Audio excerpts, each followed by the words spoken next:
మాజీ మంత్రి తలసాని శ్రీనివాస్ యాదవ్పై నిన్న పోలీసులు కేసు నమోదు చేశారు. దానికి సంబంధించి ఒకసారి కారణాలు చూసే ప్రయత్నం చేద్దాం.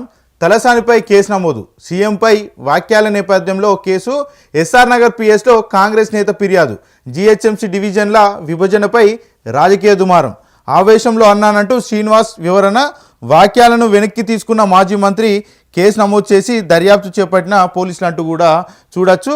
ఇక ఏదైతే నిన్న డివిజన్లకు సంబంధించి జీహెచ్ఎంసీకి సంబంధించినటువంటి డివిజన్ల పునర్విభజన నేపథ్యంలో అక్కడ ఉన్నటువంటి మాజీ మంత్రి శ్రీనివాస్ యాదవ్ మరి ముఖ్యమంత్రి రేవంత్ రెడ్డిపై వ్యాఖ్యలు చేశారట. దానికి సంబంధించి మరి ఇగో హట్ అయిందని ఒక వ్యక్తి వెళ్ళి మరి కేసు నమోదు చేశారంట. కాంగ్రెస్ పార్టీ చెందినటువంటి ఒక వ్యక్తి మరి వెళ్ళి కేసు నమోదు చేస్తే మరి అక్కడ ఉన్నటువంటి ఎస్ఆర్ నగర్ పోలీసులు విచారణ చేస్తున్నటువంటి పరిస్థితి కనబడతా ఉంది. ఒకసారి చూసే ప్రయత్నం చేద్దాం. ముఖ్యమంత్రి రేవంత్ రెడ్డిని ఉద్దేశించి వ్యాఖ్యలు చేసిన మాజీ మంత్రి Sanath Nagar BRS party MLA Talasani Srinivas యాదవ్పై కేసు నమోదైంది. ఆయనపై చర్యలు తీసుకోవాలని కోరుతూ కాంగ్రెస్ నేత రవికిరణ్ ఇచ్చిన ఫిర్యాదు మేరకు హైదరాబాద్లోని ఎస్ఆర్ నగర్ పోలీసులు కేసు నమోదు చేసి దర్యాప్తు ప్రారంభించారు.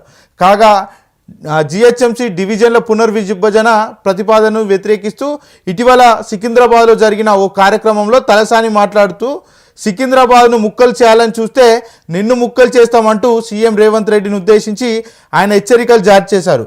ఈ వ్యాఖ్యలు రాజకీయ దుమారం రేపాయి. ఏమన్నాడు?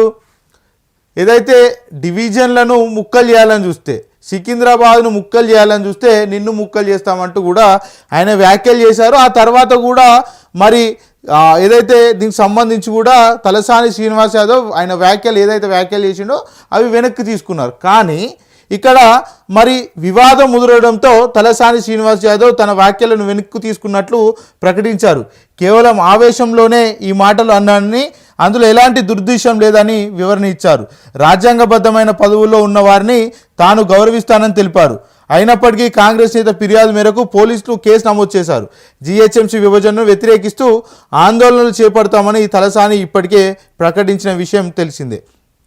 తలసాని శ్రీనివాస్ యాదవ్ మరి ఆయన చెప్తా ఉన్నారు, రాజ్యాంగబద్ధమైనటువంటి పదవుల్లో ఉన్నటువంటి వ్యక్తులను ఖచ్చితంగా గౌరవిస్తాను, కాకపోతే కొద్ది ఆవేశంలో అక్కడ ఉన్నటువంటి పరిస్థితుల నేపథ్యంలో నేను తట్టుకోలేక ఆ విధంగా వ్యాఖ్యలు చేశాను, ఏదైతే నేను వ్యాఖ్యలు చేశానో వాటిని వెనక్కి తీసుకుంటున్నానంటూ కూడా ఆయన ప్రకటించారు. కానీ అక్కడ ఉన్నటువంటి కాంగ్రెస్ నేతలు కొత్త మరి వాళ్ళ బాస్ తోటి మెప్పొందులు పొందాలనే ఉద్దేశంతో ఆయన మీద ఎస్ఆర్ నగర్ పోలీస్ స్టేషన్లో కేసు నమోదు చేశారు. మొత్తానికి ఇక్కడ చూడొచ్చు, ముఖ్యమంత్రి మాట్లాడేటువంటి తీరు మీద పోలీస్ స్టేషన్లో కేసులు ఉండవు, కాంగ్రెస్ పార్టీ చెందినటువంటి నేతల మీద ఎలాంటి కేసులు ఉండవు. వాళ్ళు ఏం మాట్లాడినా